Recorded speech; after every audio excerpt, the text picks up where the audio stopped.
Hi all, നമുക്കിന്ന് കേരളത്തെക്കുറിച്ചുള്ള അടിസ്ഥാന വിവരങ്ങൾ എന്ന് പറയുന്ന ആ ഒരു പോർഷനിലത്ത് ജില്ലകളും സവിശേഷതകളും എന്ന് പറയുന്ന ടോപ്പിക്ക് നോക്കാവേ. അപ്പോൾ ഈ വീഡിയോ ഫുള്ളായിട്ട് കാണാൻ ശ്രമിക്കുക. കേരളത്തിലെ ഏറ്റവും വലിയ ജില്ലയാണ് ഇടുക്കി. ഏറ്റവും ചെറിയ ജില്ല ഇതാണ് ആലപ്പുഴയാണ്. ഏറ്റവും ജനസംഖ്യ കൂടിയ ജില്ല മലപ്പുറമാണ്. ജനസംഖ്യ കുറഞ്ഞ ജില്ല വയനാടാണ്. ജനസംഖ്യ കൂടിയ ജില്ല മലപ്പുറം, ജനസംഖ്യ കുറഞ്ഞ ജില്ല വയനാടുമാണ്. ഏറ്റവും വലിയ ജില്ല ഇടുക്കി, ഏറ്റവും ചെറിയ ജില്ല ആലപ്പുഴ. ഇത് ഏറ്റവും കൂടുതൽ കടൽ തീരമുള്ള ജില്ല ഏതാണ്? അത് കണ്ണൂരാണ്. ഏറ്റവും കൂടുതൽ കടൽ തീരമുള്ള ജില്ല കണ്ണൂരാണ്. ഏറ്റവും കുറവ് കടൽ തീരമുള്ള ജില്ലയാണ് കൊല്ലം. അപ്പോൾ കൂടുതലുള്ളത് എവിടെയാണ്? കണ്ണൂർ. കുറവ് കടൽ തീരമുള്ളത് കൊല്ലത്താണ്. ഈ കടൽ തീരമുള്ള ജില്ലകളിലെ ഏറ്റവും വലിയ ജില്ല എന്ന് പറഞ്ഞാൽ മലപ്പുറമാണ്. കടൽ തീരമുള്ള ജില്ലകളിൽ ഏറ്റവും വലിയ ജില്ല മലപ്പുറമാണ്. ഇനി ജനസംഖ്യ വളർച്ചാ നിരക്ക് ഏറ്റവും കൂടിയത് മലപ്പുറമാണ്. 13.39% മലപ്പുറത്ത് വളർച്ചാ നിരക്ക് എന്ന് പറയുന്നത്. ജനസംഖ്യ വളർച്ചാ നിരക്ക് ഏറ്റവും കുറഞ്ഞത് പത്തനംതിട്ടയിലാണ്. -3.12% ആണ് അടുത്ത വളർച്ചാ നിരക്ക് എന്ന് പറയുന്നത്, പത്തനംതിട്ട. ഇനി ജനസാന്ദ്രത ഏറ്റവും കൂടിയ ജില്ല എന്ന് പറഞ്ഞാൽ തിരുവനന്തപുരമാണ്. ജനസാന്ദ്രത കുറഞ്ഞ ജില്ല എന്ന് പറഞ്ഞാൽ ഇടുക്കിയാണ്. കൂടിയ ജില്ല തിരുവനന്തപുരവും ജനസാന്ദ്രത കുറഞ്ഞ ജില്ല ഇടുക്കിയുമാണ്. സാക്ഷരത ഏറ്റവും കൂടിയ ജില്ല പത്തനംതിട്ടയാണ്. സാക്ഷരത ഏറ്റവും കുറഞ്ഞ ജില്ല പാലക്കാടാണ്.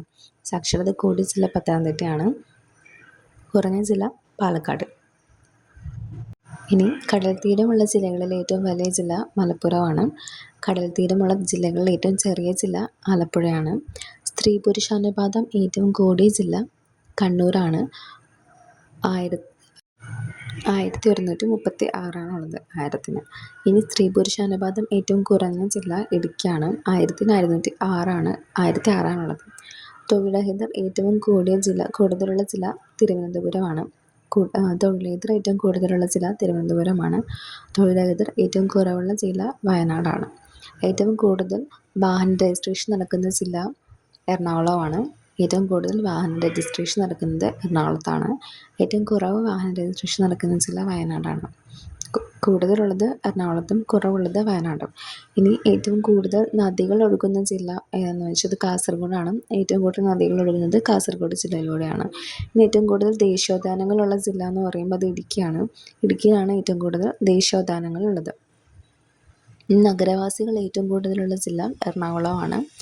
ശതമാന അടിസ്ഥാനത്തിൽ നഗരവാസികൾ കൂടുതലുള്ള ജില്ല എറണാകുളമാണ്.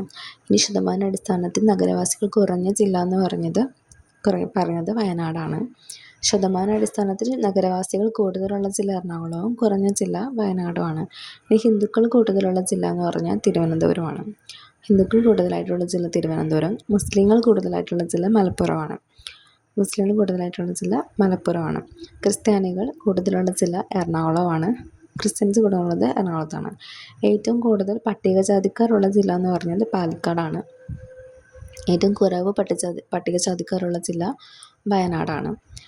ഏറ്റവും കൂടുതൽ ജാതിക്കാരുള്ള ജില്ല പാലക്കാടും കുറവ് ജാതിക്കാരുള്ള ജില്ല വയനാടാണ്. ഏറ്റവും കൂടുതൽ പട്ടികവർഗ്ഗക്കാരുള്ള ജില്ല വയനാടാണ്. ഏറ്റവും കുറവ് പട്ടികവർഗ്ഗക്കാരുള്ള ജില്ല ആലപ്പുഴയാണ്. ഏറ്റവും കൂടുതൽ റിസർവ് വനമുള്ള ജില്ല പത്തനംതിട്ടയാണ്.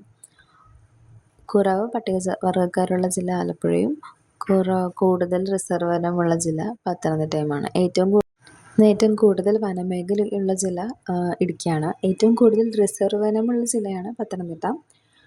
കൂടുതൽ വനമേഖലയുള്ള ജില്ല ഇടുക്കിയാണ്. ഇനി ഏറ്റവും കൂടുതൽ ഗ്രാമപഞ്ചായത്തുകളുള്ള ജില്ല എന്ന് പറഞ്ഞാൽ മലപ്പുറമാണ്.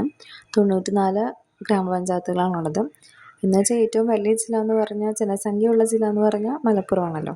അതുകൊണ്ടാണ് ഏറ്റവും കൂടുതൽ ഗ്രാമപഞ്ചായത്തുള്ള ജില്ല എന്ന് പറയുന്നത്. ഇനി ശതമാന അടിസ്ഥാനത്തിൽ വനമേഖല കൂടിയ ജില്ല എന്ന് പറഞ്ഞാൽ വയനാടാണ്. ഏറ്റവും കൂടുതൽ വനമേഖലയുള്ള ജില്ല ഇടുക്കിയാണെന്ന് നമ്മൾ പറഞ്ഞിരുന്നു. ഇനി ശതമാന അടിസ്ഥാനത്തിൽ വനമേഖല കൂടിയ ജില്ല വയനാടാണ്. ഇനി ഏറ്റവും കൂടുതൽ അണക്കെട്ടുകളുള്ള ജില്ല ഏതെന്നറിയുമോ? ഏറ്റവും കൂടുതൽ അണക്കെട്ടുകളുള്ള ജില്ല ഇടുക്കിയാണ്. ഏറ്റവും കുറവ് വനമേഖലയുള്ള ജില്ല ആലപ്പുഴയാണ്. കൂടുതലുള്ളത് ഇടുക്കിയാണ്, കുറവുള്ളത് ആലപ്പുഴയാണ്. ഇനി ഏറ്റവും കൂടുതൽ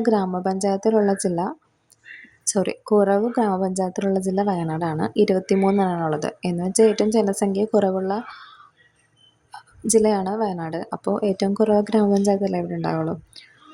അപ്പോൾ ഇത്രയാണ് നമ്മൾ ഇന്ന് മൊത്തത്തിൽ നോക്കുന്നത്. വീഡിയോ നിങ്ങൾക്ക് യൂസ്ഫുൾ ആയെന്ന് വിശ്വസിക്കുന്നു. അപ്പോൾ കേരളത്തിൻ്റെ ഊട്ടി എന്നറിയപ്പെടുന്ന ജില്ല ഏതാണെന്ന് കണ്ടുപിടിച്ചൊന്ന് കമൻറ്റ് ചെയ്യണേ. വീഡിയോ ഇഷ്ടമായ ചാനൽ സബ്സ്ക്രൈബ് ചെയ്യാനും ലൈക്ക് ചെയ്യാനും മറക്കരുത്. പിന്നെ എന്തെങ്കിലും സജഷൻസ് ഉണ്ടെങ്കിൽ ഇമ്പ്രൂവ് ചെയ്യാനുണ്ടെങ്കിലോ എന്തെങ്കിലും ഉണ്ടെങ്കിലും കമൻറ്റ് ചെയ്യുക. അപ്പോൾ ഓക്കെ, താങ്ക്സ് ഫോർ വാച്ചിങ്.